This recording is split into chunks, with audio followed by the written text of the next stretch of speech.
7 times. I kind of went limp, and all I remember at that point was kind of leaning back, looking at my boys. I said, "Daddy, love you, no matter what." I thought it was gonna be the last. I thought it was gonna be the last thing I say to them. Thank God it wasn't. Well, hey there, GMA fans. Robin Roberts here. Thanks for checking out our YouTube channel. Lots of great stuff here. So go on, click the subscribe button. So, looking at that, you kind of wonder, what does he expect? What does he expect to get out of that? What did he expect? Sympathy? Does he expect what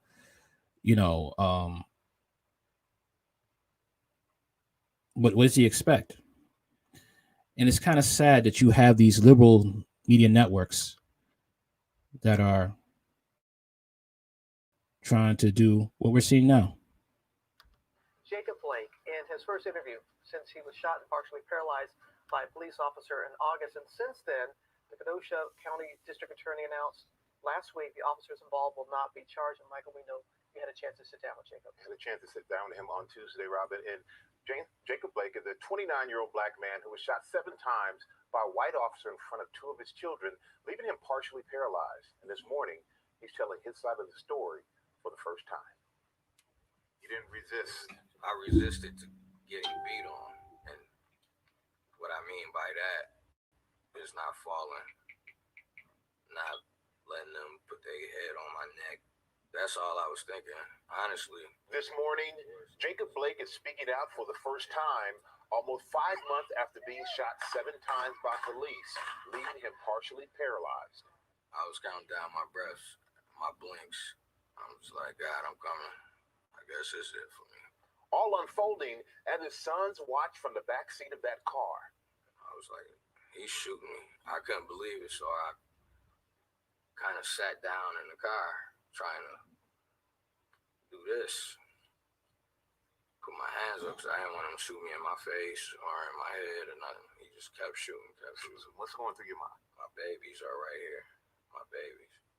So after he stopped shooting me, I said, Daddy, love you, no matter what. I thought it was going to be the last. I thought it was going to be the last thing I say to them. Thank God it wasn't.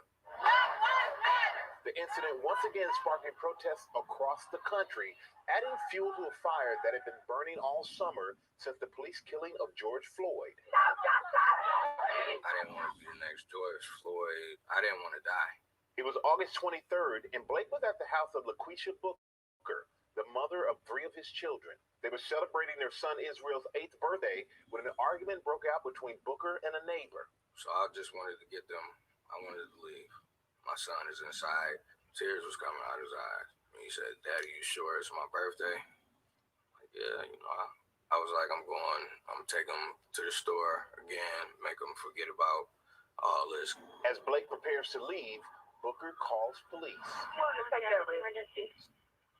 Yes, I need the officer. Jacob Blake is here, and he has the keys to a rental that I purchased that I need to take back, and he's not trying to release it. Police respond to a, quote, family trouble. They're told there's a warrant for Blake on domestic violence offenses and sexual assault. What are you doing when they show up? At that time, I'm walking out. I hadn't done anything, so I didn't feel like they were there for me. Blake proceeds to put one of his sons in the car, and that's when he says he felt someone grab his arm. Took my arm away in a human reaction. After I did that, I realized that it was the police, and it's like, uh-oh, because when I did that, he slammed me up against the truck. Before the cop grabbed you, did they say anything to you? No, not at all. According to the Wisconsin Criminal Investigation Report, Officer Sheskey recalled saying, quote, let's talk about this. He said Blake put his child in the car and turned to face him. Sheskey said he then grabbed Blake's arm to put him under arrest and told Blake that he had a warrant. They didn't say why they were there?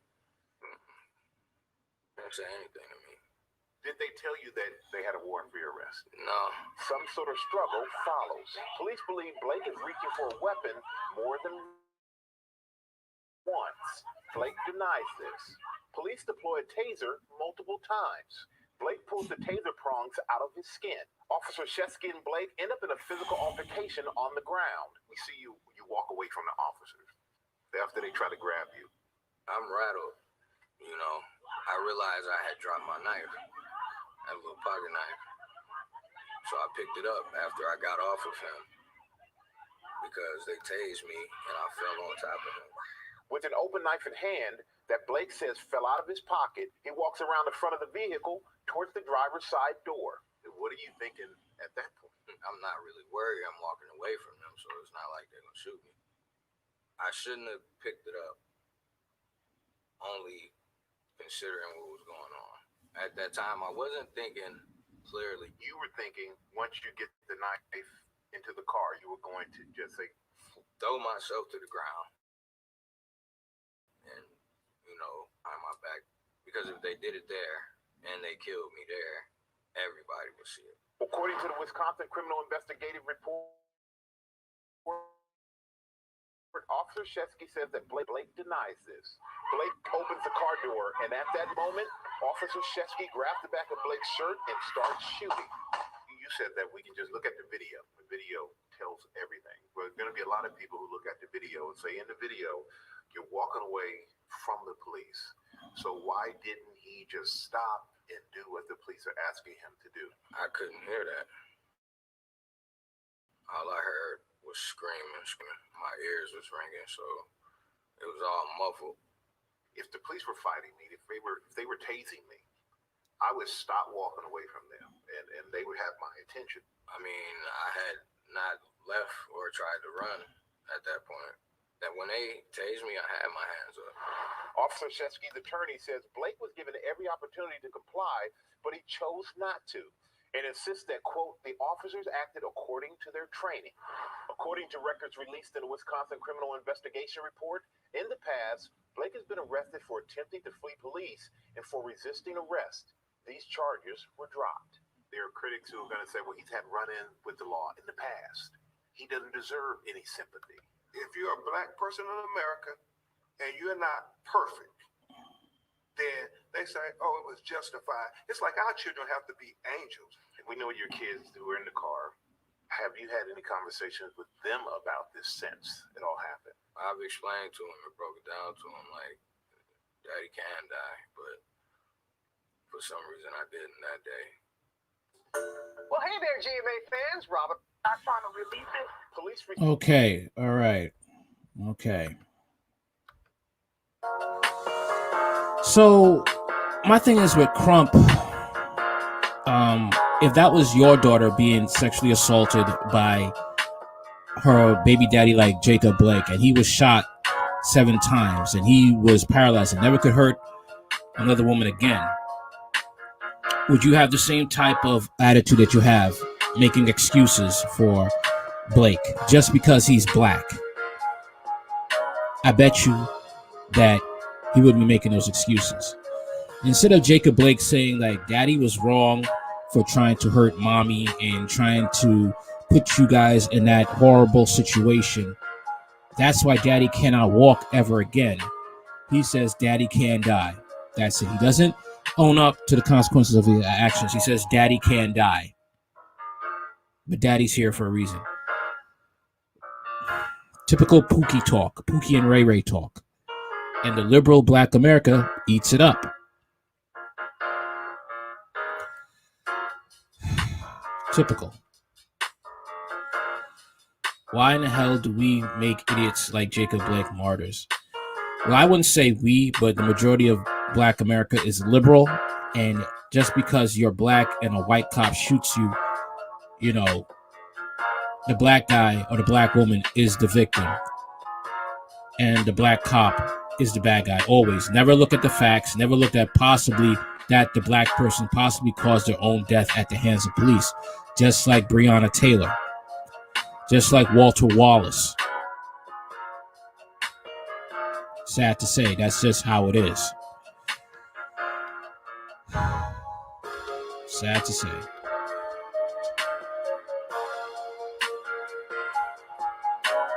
And fortunately, black America once again, we'll just eat this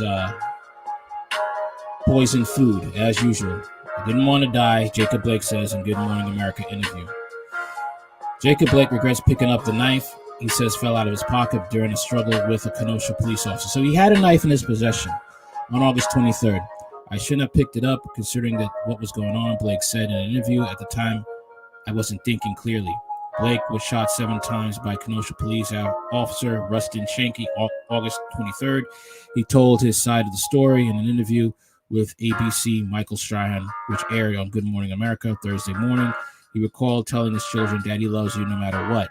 I thought it was going to be the last thing I said to them. Thank God it wasn't," said Blake, who is now paralyzed from the waist down. "I didn't want to be the next George Floyd," Blake told Strahan on NFL Hall of Famer. "I didn't want to die." On January 5th, Kenosha County District Attorney Michael Gravey decided not to charge any officers involved in the Blake shooting. He is not charging Blake with any crimes related to the incident. Okay, that's nonsense. Okay, the cops did their job. They're innocent. They're trying to subdue a person who just sexually assaulted his baby mother.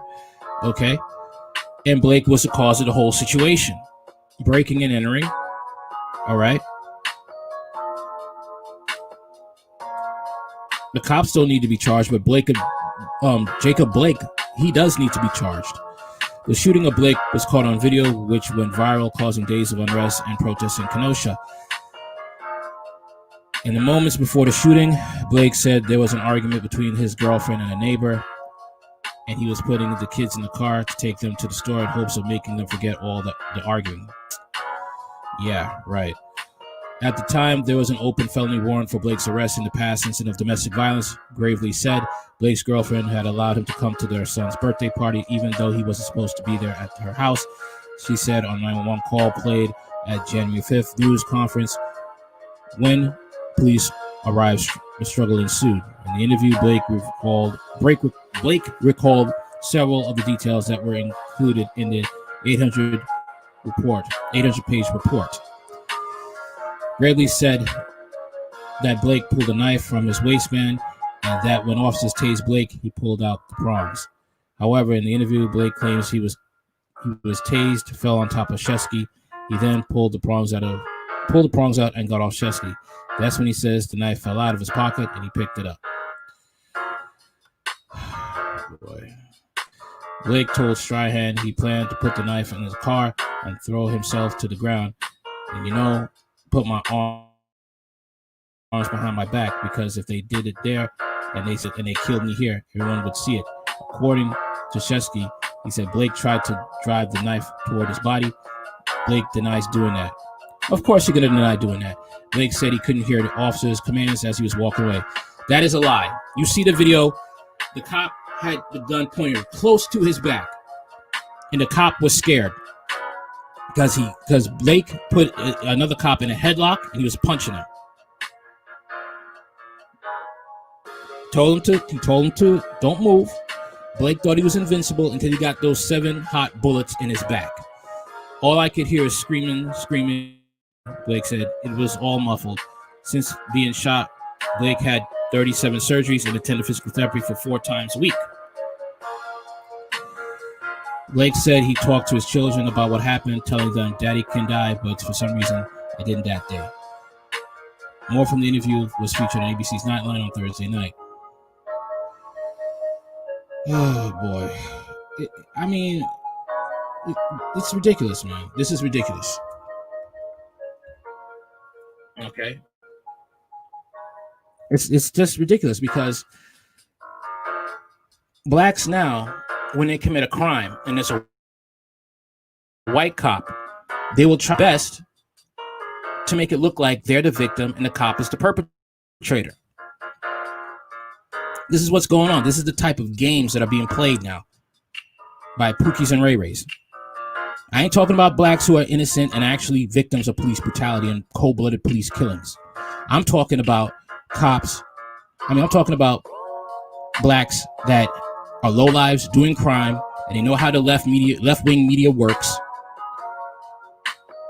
and they're going to spin it to make themselves look like the victim. That's what's going on here. And it's sad because liberal blacks won't see it. That is the problem. And this is how it's going to be from now on. Okay?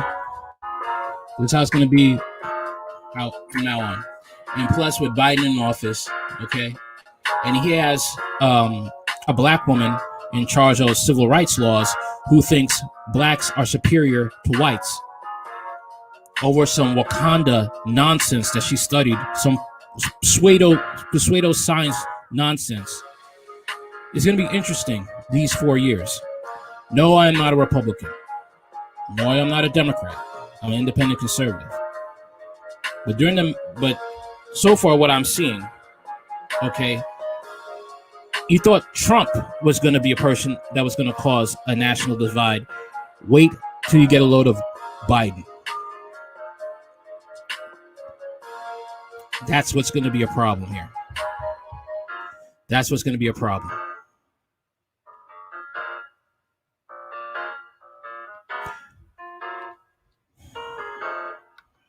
It's good to pay attention to these news articles. Good to pay attention to what's going on, because this is what's going to be happening now. Grabbing for a knife while in struggle with a cop. You cannot fabricate this level so stupid. It has to happen. Pretty much.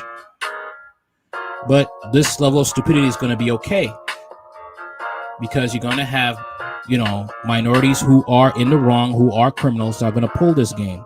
And you will have those among us who will rise up in arms shouting Black Lives Matter. Not Black Lives, Black Lives Matter. All right. If you like the content, like, share, comment, and subscribe. Later.